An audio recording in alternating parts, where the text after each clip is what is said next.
Dit is lekker om julle almal hier te hê. Ons gaan goed so 'n bietjie anders te doen vanoggend. Vir die eenvoudige rede, ek het nou agtergekom ek moet 2 weke in 'n ry preek. Toe dink ek, yes, phone 'n vriend. Kom ons kry 'n bietjie hulp in. So ons gaan vanoggend so 'n bietjie anders te doen en ons het laasweek afgesluit. Ons het oor die opstanding gepraat en ons het eintlik afgesluit by die punt waar die 2 Marias by die leë graf kom. En die eerste ding wat hulle doen is, die woord sê hulle was oorstelp van skok. En hulle het gehardloop en hulle het dit vir almal gaan vertel. En dit het net in my gestiek. Want hoeveel van ons het God die graf kom leegmaak hier binne in ons, want daar's nuwe lewe. En niemand hoor ooit daarvan nie.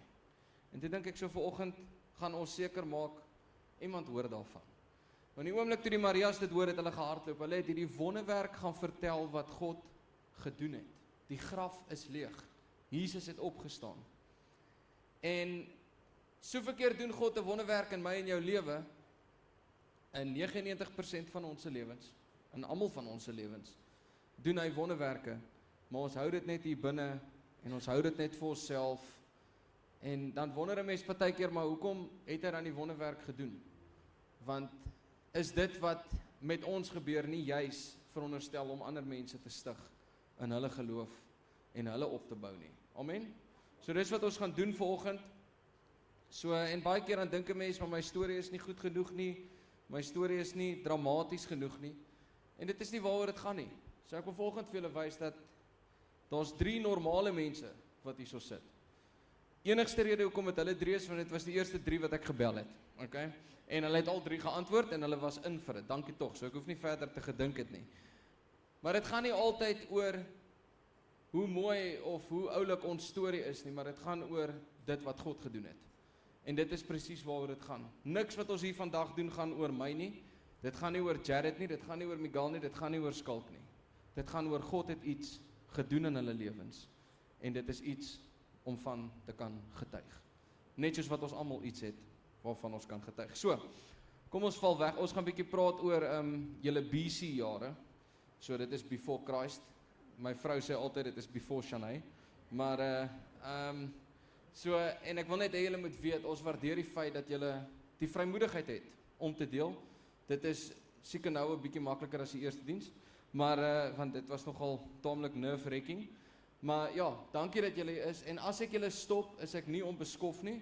Dit is net eenvoudig van, kom aan, alles kan nie net oor jou gaan nie, daar's nog mense wat moet praat en ons het 'n tyd. Alright.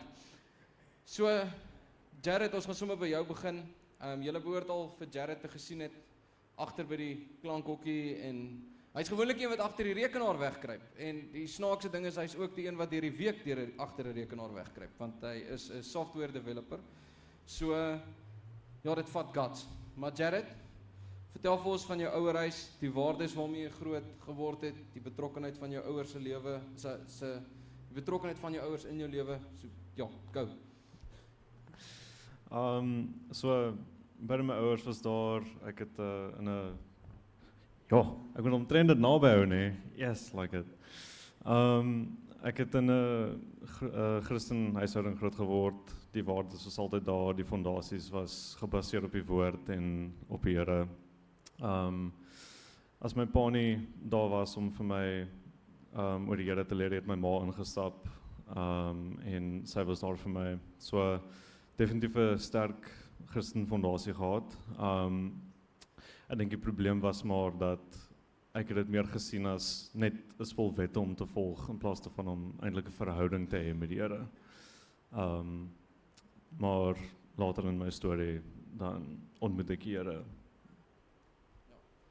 So jy die ouers geken, wat die Here geken het, maar dan kom daar ook 'n tyd wat jy as mens self die keuse moet maak.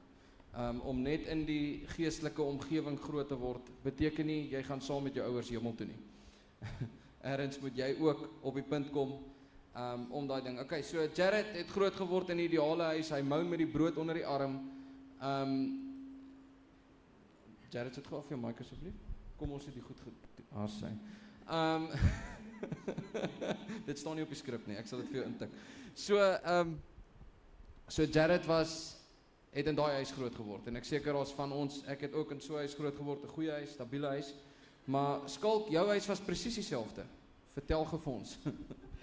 Nee, glad nie. Ja, so my huis was, ek het bietjie in 'n gebroke huis groot geword en alhoewel daar baie gebrokenheid was, dink ek was nog steeds liefde geweest. En my ma het probeer om ons ook van die Here te vertel waar sy kon. Maar ek het baie jonk begin soek na iets meer. Soek na iets dieper. En op 'n jong ouderdom het ek al eintlik begin 'n valsheid in die kerk raak sien en ek het begin soek na iets baie dieper as dit en in die verkeerde plekke. So ek het op 'n baie jong ouderdom begin met verskeie middelmisbruik en basies eksperimenteer met alles wat ek my hande kon opkry. En van daar af het dit gelei na, toe ek omtrent so 15 was ek die eerste keer gearresteer en toe ek so 16 was ek weer gearresteer gewees en ek was toe op soos 'n jeugrehabilitasie kamp program gewees wat ek moes deurgaan. En dit het glad nie gehelp nie. Ek het by die huis gekom en my lewe het net aangegaan met die besluite wat ek gemaak het. So jy was pretty low op 'n tyd in jou lewe gewees. Ja, baie. Ek het 'n baie rebelse, anarchistiese uitkyk gehad teenoor die lewe en teenoor God. Alhoewel ek nog steeds kennis en goed nagejaag het en gesien het die belangrikheid van kennis, het ek redelik goed gedoen op skool, alhoewel ek nooit daar was nie. Maar ek het iets dieper gesoek waar dit op neerkom in die verkeerde plekke. Ja, in die verkeerde plekke. Miguel, jou storie is heeltemal anderste ook en baie lank. Ek het die groot voorreg gehad hierdie week om 'n groot gedeelte van sy storie te hoor. Jy het iets vir my genoem deur die week. Jy het gesê jy het gebid as kind. Verduidelik ons vir ons hoekom het jy gebid as kind? Eerstens ek kom uit 'n baie gebroke huis, 'n pa wat gedrink het, my ma letterlik met vuise geslaan het. Abuse was teenoor almal rondom hom.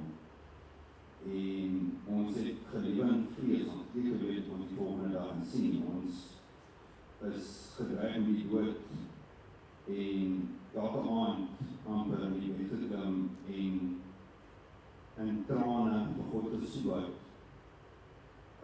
om ons net deur te dra. Ons het nie geweet wat ons môre gaan sien nie. Dit was devastating om so iets deur te gaan as 'n kind. En nie net vir 'n paar jaar nie, dit het begin toe ons letterlik 2-3 jaar oud was en dit het tot die einde gekom toe ek in my vroeë 20's was. Jy het obviously gevlug van dit af. Ek moes vlug het, ek en my ma het gevlug uit die huis uit, ons dis uit die Kaap opgeëindig het.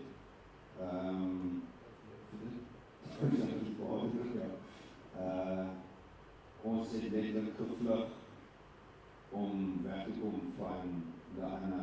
Ons het geweet hoe gaan dit wees as ons daar bly. Miguel, kom ons stil met 'n bietjie. Later in jou lewe het daar obviously nog 'n paar laagpunte gebeur. Dit is 'n bietjie uitbrei net oor dit nie. En iets wat vir jou uitgeslaan het. Toe jy in die Kaap was. Ek het die vrou gevind van my lewe, of my drome, wat ek so gekend. En ons het, ek het alles te doen met my vrou en my kinders. Die mooie huis gebou, die lekker kar gehad, alles. En dit het geëindig in 'n skeisaak waar ek gedink het, maar ek doen alles om nie daai pa te wees wat ek my groot geraak het nie. En dan word ek sleg gemaak en ek word net aan toe gegooi as ek nie belangrik is nie. En jy het ook 'n episode beleef van die Amerika? Wat ook 'n laagtepunt was. Ja, ek het in 2021 ek was opside en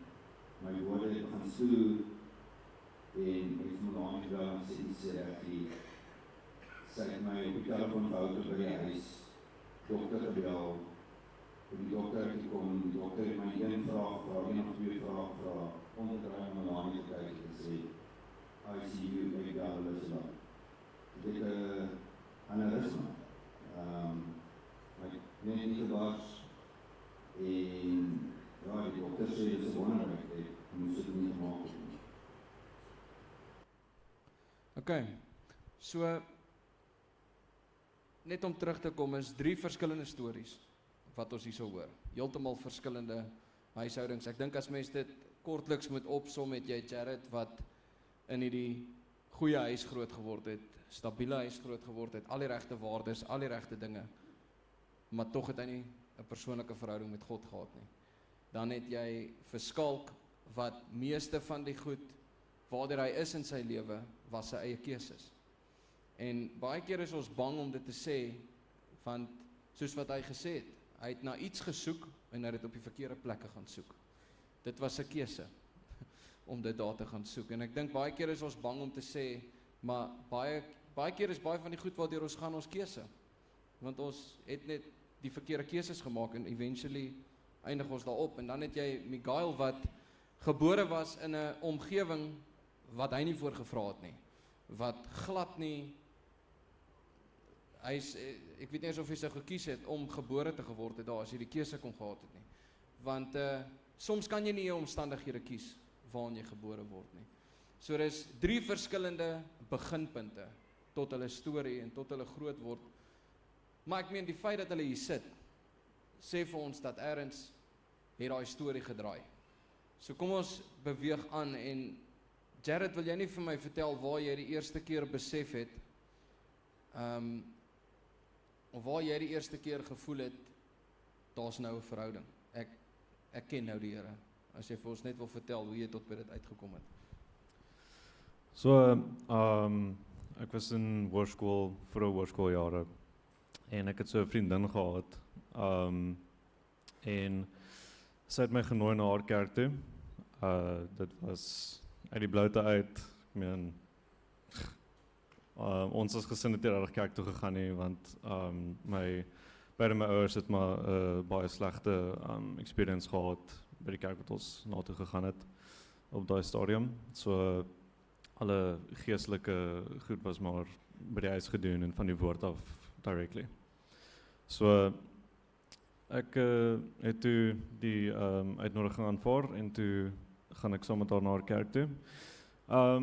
So ek was, omdat ek in hoërskool was ek eintlik veronderstel om na die jeuggedeelte toe te gaan, maar ek het nie geweet waar dit was nie. So toe eindig ek op om saam met die groot mense te sit, by die grootmenskerk, en dit was die beste keuse wat ek ooit kon maak. Dit het gevoel asof die preek gemaak was vir my. Dit was asof die Here vir my gesê het dat, dit is asof hy my acknowledge het, asof hy vir my gesê het, ek sien jy is daar en ek wil net hê jy moet weet dat ek is hierso. En dit is die hardste wat ek al ooit die Here se stem gehoor het. Dit was die warmste wat die Heilige Gees ooit in my hart al gebrand het. En vanaf dan, dit was die switch vir my. Dit was van daar af, dis al wat ek begin jaag het, is om so naby as moontlik aan die Here te bly, sodat ek nou daai gevoel kan kry. Sjoe, hoe mooi is dit nie? Skalk, joune was 'n lang proses, tot jy eventueel voluit daai keuse gemaak het. Maar wil jy net vir ons so kortliks vertel hoe jou journey gelyk het, waar Jesus in die prentjie begin kom het by jou nie? Ja, soos jy sê, dit was 'n lang proses gewees en daar was verskeie saadjies wat in daai proses geplant was, totdat ek eventueel my pad tot by Jesus gekry het. Maar na ons gesprek het ek bietjie gaan dink en regtig gaan terugkyk, waar was al eerste saadjies gewees? En dit was my meisie op die tyd, wat nou my vrou is. Ja. So ek dink sy het ook uit 'n plek uitgekom van gebrokenheid. En toe ons mekaar ontmoet, was sy baie naby aan die Here gewees. En sy het vir my baie vertel van wat sy geleer het en hoe hy haar gedra het. En dit het vir my baie uitgestaan. En ek was, soos ek gesê het, alhoewel ek in hierdie najaag was van verskillende middels, het ek nog steeds iets dieper gesoek. En ek het baie aangeheg aan die saadjies wat sy geplant het. En toe eventueel, toe daar ouers ons genooi na soos 'n kerkkamp toe, en daarso het ek hierdie ou raak geloop, wat soos vol tatoeëermerke was en goed, en ek sal nooit vergeet wat hy vir my gesê het nie. Hy het die aand vir my gevra, as jy nou moet doodgaan, waartoe gaan jy? En ek het as 'n rebelse tiener dit afgestof en gedink is 'n groot grap en net aangegaan, maar dit het regtig waar my die aand laat dink daaroor, en ek het toe die volgende dag besluit om na die diens toe te gaan by die kerkkamp. En daar was hierdie pastoor gewees wat, ek kan nie onthou wat hy gepreek het nie, maar ek het net die Heilige Gees van hom af sien straal, en dit het my regtig waar in my hart aangeraak. En op daai oomblik het ek absolute vrede beleef in Christus. Alhoewel, toe ek by die huis kom, het ek net weer aangegaan met my lewe. As one does. Ja, ek dink daar's 'n paar van ons wat al op kerkkampe was, en ons weet dis altyd daai naweek is dit hierdie jy's daar, en dan die week as jy terugkom en is jy nie meer daar nie. Maar ja, die ding nog steeds, Skalk, wat vir my interessant is, dit was nog steeds 'n saadjie. Daai kerkkamp, daai vraag wat daai ou gevra het, was nog steeds iets waarna toe jy kon terugreference. En so vertel ons hoe dit toe gelyk het daarna, so kortliks. So dis presies wat eintlik gebeur het, want op daai stadium het my meisie op die tyd, weer eens my vrou nou, hulle het Kaap toe getrek, en ek was vasgevang, slegte vriende, slegte invloede, en ek het besluit om saam te kom, om uit daai environment net uit te kom. Ek moes myself daar verwyder het. Want dis altyd die eerste stap van 'n redding, is kom Kaap toe, en dan van daar af dan kan jy 100%. Maar ja, omdat daai saadjies geplant was, en dit was 'n baie moeilike journey gewees, om oor te kom Kaap toe, my familie alles agter te los, op 'n baie jong ouderdom alles te los en net te trek, het ek altyd daai saadjies gehad om na terug toe te val. As dit swaar gaan, het ek baie keer kerk toe gegaan, as ek sukkel, het ek baie keer my woord gelees.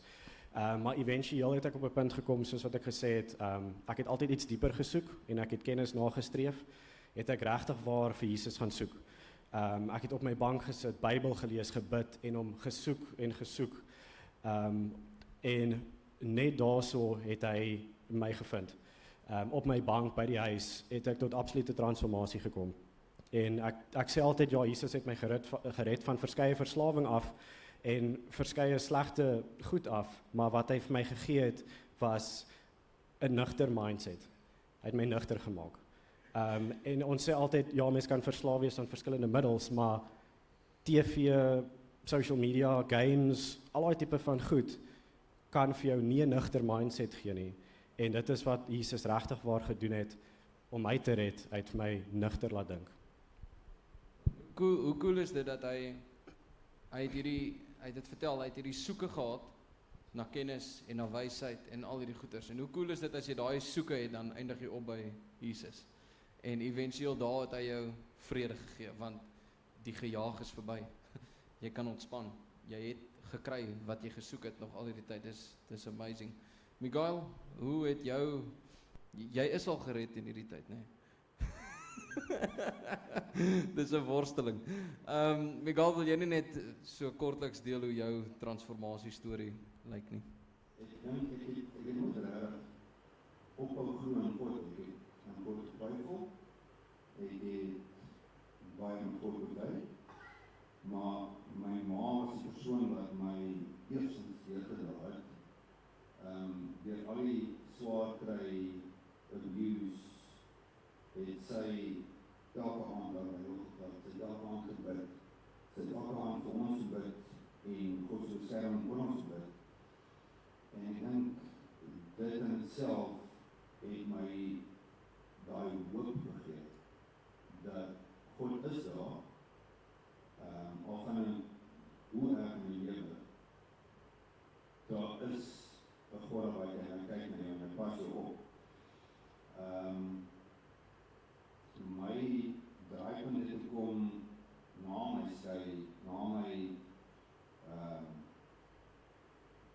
worsteling met God, waar Melanie het vir my genooi kerk toe, en ek dink dis, ons almal persoon nodig wat jou net daai, soos jy sê, net daai saadjie plant en jou help om op die pad te kom.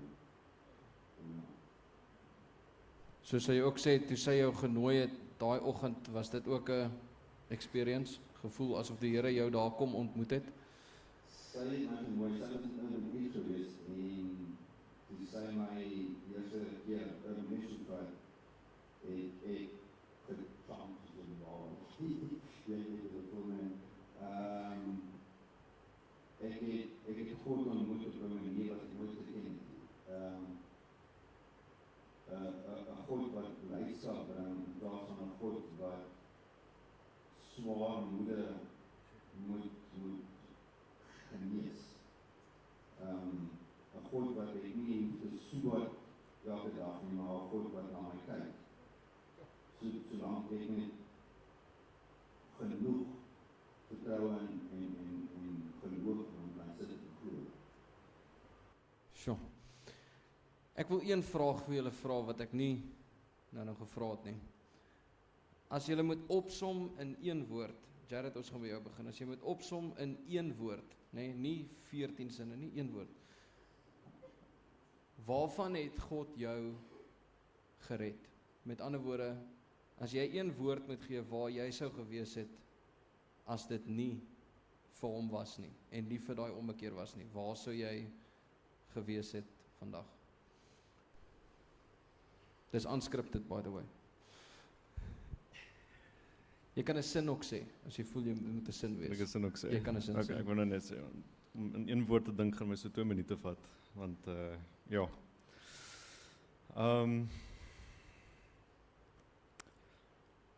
Ja. Ek dink dat as ek een sin mag gebruik. Doen dit, jy het al klaar 2 gebruik, ons van Okay. Kan Nou is net kommas, daar's nie punte nie, Jy is kan net nou maar net kommas. aangaan, Dis dis nog okay. steeds alles een sin. Ek dink dat ek sou nou nog net dit as 'n tradisie gevolg het in plaas van 'n verhouding. Dit is dit is powerful. Skalk, Dankie dat jy eerste gegaan het. Dit gee my tyd om te dink. Ek dink ek het dit al gesê in van alles wat ek nou vertel het, maar dit is daai hernuwe, daai renewed mind wat God vir my gegee het. En deur daai renewed mindset kyk mens anders na goed. Mens kyk anders na die wêreld en as mens nie daai renewed mindset het nie, jy het gevra waar sou ons gewees het. Ek het baie vriende wat glad nie daai pad gevind het wat ek het nie, wat dood is of gearresteer is of wat ook al dit mag wees, en ek sou definitief ook daar kon wees as dit nie vir Jesus was nie. Sjoe. Miguel, waar sou ons jou gekry het as dit nie was vir Jesus nie? So die eerste dienst het ek gestel en ek dink dit is nou die regte manier om my weer te stel. As dit nie vir die regte mense was wat vir my aan God voorgestel het nie, sou ek op in my huis waar ek nou bly, sal ek van die behalwe gaan het. Ek het vir God afgeskryf, want ek het geglo dat God nie my lief het, hy het my afgeskryf en hy het gekose mense wat hy vorentoe vat in die lewe, en ek was nie een van hulle nie. So. Ek het hierdie week praat ek met hulle en ek sê dis vir my so cool hoe ons partykeer dink dat God verander net een mens se storie.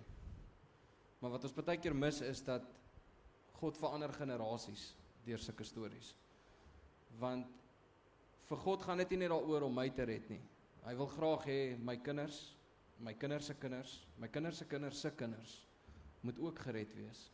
Maar dit begin partykeer deur, en ek sê ek het vir Miguel letterlik ons het taamlik hard gepraat en ek sê vir hom, so sorry vir jou. dat jy nou die een moes gewees het wat die generasie draai. Maar daar gaan generasies na jou kom, wat nie gaan verstaan waartoe jy is nie.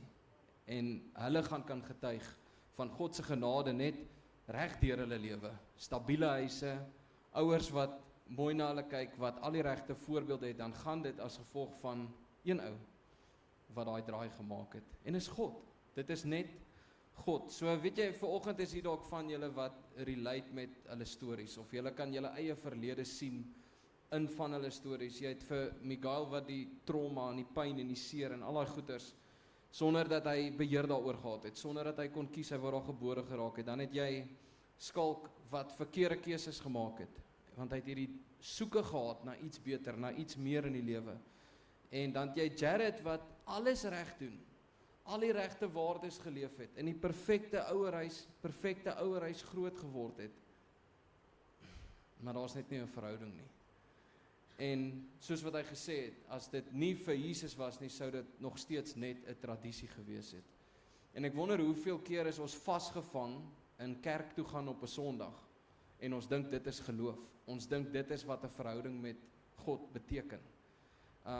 Maar eintlik is ons so ver van die pad af as dit ons mindset is. En wat vir my so cool is, al drie die stories begin op 'n ander plek. Maar dit gaan nie oor die stories nie. Dit gaan oor wat God gemaak het met daai storie. Ek gaan 'n paar skrifte lees, anders sê hulle ons het nie woord gepreek nie. 2 Corinthians 1 verse 4. He comforts us in all our troubles, so that we can comfort others. Dis waaroor dit gaan. Hulle het vandag hierdie keuse gemaak om te sê, weet jy wat, ons moet praat, ons moet getuig.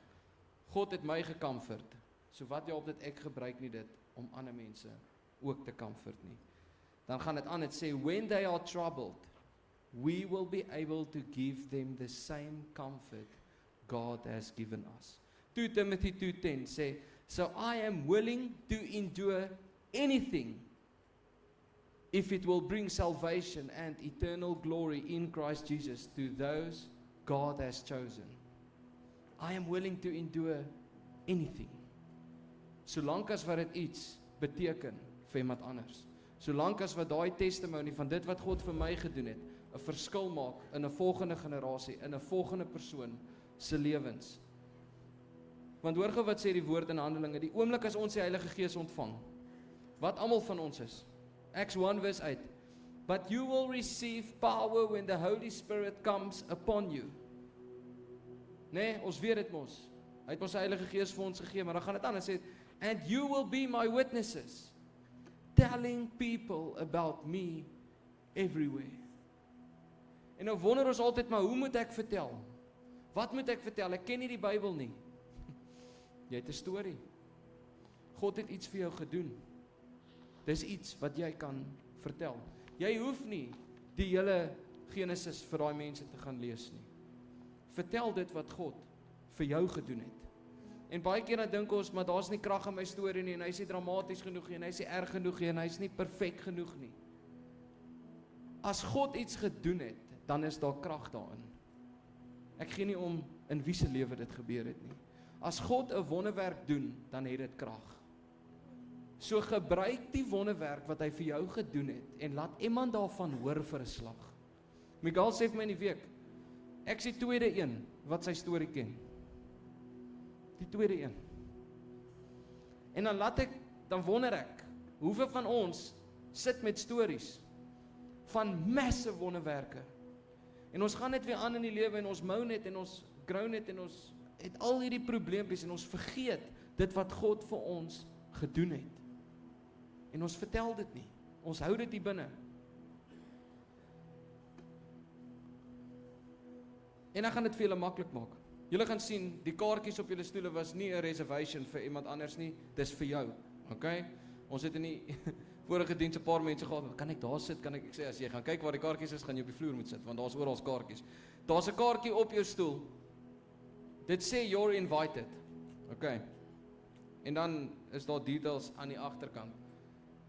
Ek het 2 challenges, maar die een is vir die ou wat bereid is om 'n challenge te vat, die tweede een is vir 'n ou wat bietjie bang is vir 'n challenge, okay? So kom ons kyk in watter kategorie jy val. Jy gaan 1 kaartjie vat hierdie week, nê? Nie 10 nie, 1. Net 1. Net 1. Jy gaan die kaartjie vat. Ek weet nie of julle opgetel het nie, maar al 3 hulle stories het 'n saadjie van 'n invitation na 'n kerk toe gehad. En ek weet, ons het nie die kerk nodig om in 'n verhouding met Jesus te wees nie. Ons kan op ons eie 'n pad met hom stap. Maar dit maak dit bietjie makliker as jy dit saam met ander mense doen. Elkeen van hulle was daar 'n saadjie en ek het nie voor die tyd dit vir hulle gevra nie, want dit is nie waaroor dit vir my gegaan het, dit het net so uitgewerk. Elkeen van hulle het begin met 'n invitation. Weet jy, partykeer dan is ons so bang om iemand net uit te nooi om saam met ons kerk toe te kom. Want ons dink dis hierdie groot ding. Dit hoef nie moeilik te wees nie. So vat hierdie kaartjie. Gaan invite iemand hierdie week. Gee dit vir hom en sê jy beter Sondag daar wees. Wat se diens kom jy? Die eerste een of die tweede en ek gaan jou daar sien.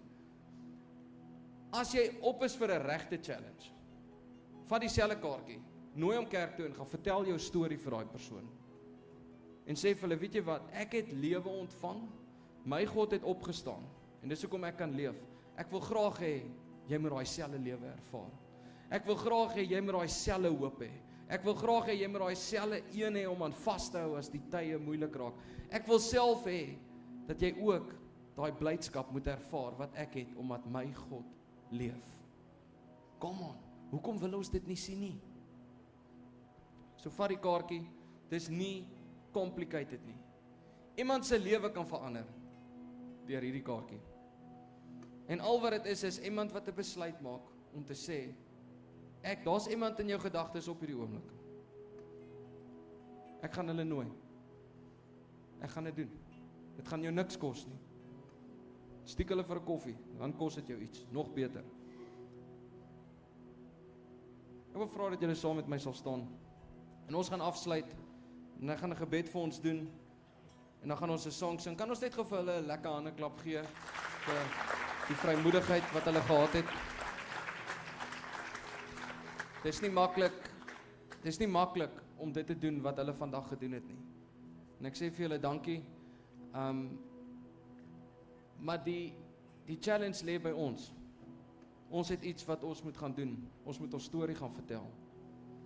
Ons moet iemand daar buite gaan bereik. En ek kon dit maklik gemaak het en 'n preek uitgewerk het en vir julle kom preek het vandag oor julle moet gaan testify.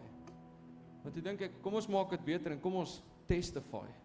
Hier sit mense met stories. En hulle is nie the chosen people gewees nie. Dis net die eerste 3 wat ek gebel het. Beloof. Ek kon aangebel het. Maar ek wil 'n challenge, ons gaan 'n song sing en dit sê faithful then, faithful now. Want deur 'n storie word generasies verander. Ek het na 'n CD geluister van my oupa Grootjie wat die eerste, hulle noem dit 'n first generation Christian. Jy's die eerste een in jou generasie wat actually 'n verhouding met God het, né? Ek het 'n CD van my oupa Grootjie waar hy sy testimony deel. Ek het dit jare terug geluister. Ek het hom nie geken nie. My pa het hom nie eens geken nie, want die ouderdomsverskil was net te groot. Maar daar's 'n storie. En ek word groot in 'n stabiele huis met genade op genade en 'n liefdevolle ma en 'n liefdevolle pa. En dan vat 'n mens dit van selfsprekend. En jy besef nie waar dit vandaan gekom het nie. Eerens het iemand 'n ommekeer gemaak en dit red generasies. En dis waarom ek julle wil los vanoggend. Be the generation changers. Wees die ouens wat sê tot hier toe en nie verder nie. Van hier af aan sal ek in my huis die Here dien. Want God is getrou. Hy was nog altyd getrou en hy is getrou. En dit gaan nie altyd maklik wees nie. Dit is nie veronderstel om maklik te wees nie. Maar wat ek wil hê ons moet doen in hierdie oomblik, wil ek hê ons moet ons oë toemaak en ons gaan vir die Here dankie sê met 'n dankbare hart vir dit wat hy vir ons gedoen het. Vader, ons kom volgende en ons sê vir u dankie dat u lewe gee. Dankie Vader dat u lewens verander. Dankie dat u harte sag maak harte opnuut herstel, nuwe lewe. En Vader, ek wil bid vir elkeen van ons wat hier so sit, dat U vir ons die boldness sal gee, dat U vir ons die vrymoedigheid sal gee, om hierdie week uit te gaan en ons storie te gaan vertel vir iemand. Dit voel dalk vir ons soos niks, dit voel dalk soos 'n boring storie, maar vir iemand anders is dit lewe, vir iemand anders is dit 'n storie van hoop, vir iemand anders is dit iets waarmee hulle kan relate op daai oomblik. En Here, ek wil vir U dankie sê vir oggend. Dankie vir Miguel, dankie vir Jared, dankie vir Skalk. Dankie vir dit wat U in hulle lewens gedoen het, maar Vader, groter as dit, dankie vir dit wat U in elkeen van ons se lewens gedoen het en nog gaan doen.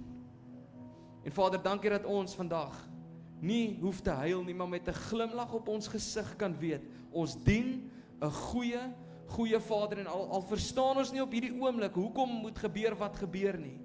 Generasies van nou af, as ons moet terugkyk van daar af, gaan ons sien, dis hoekom dit gebeur het. Want God se plan is groter as net my lewe. God se plan is groter as my probleempie van môre en my meeting van Woensdag. Sy plan is siele. En Here, ek wil bid dat U ons sal help om die wonderwerke wat U vir elkeen van ons gedoen het, te gebruik om nog meer mense na U toe te lei. Want ons wil hê almal moet die hoop ervaar, almal moet die liefde ervaar, almal moet daai genade ervaar, want U is 'n goeie Vader. En ons almal sê amen en amen. Kom ons sing die laaste song.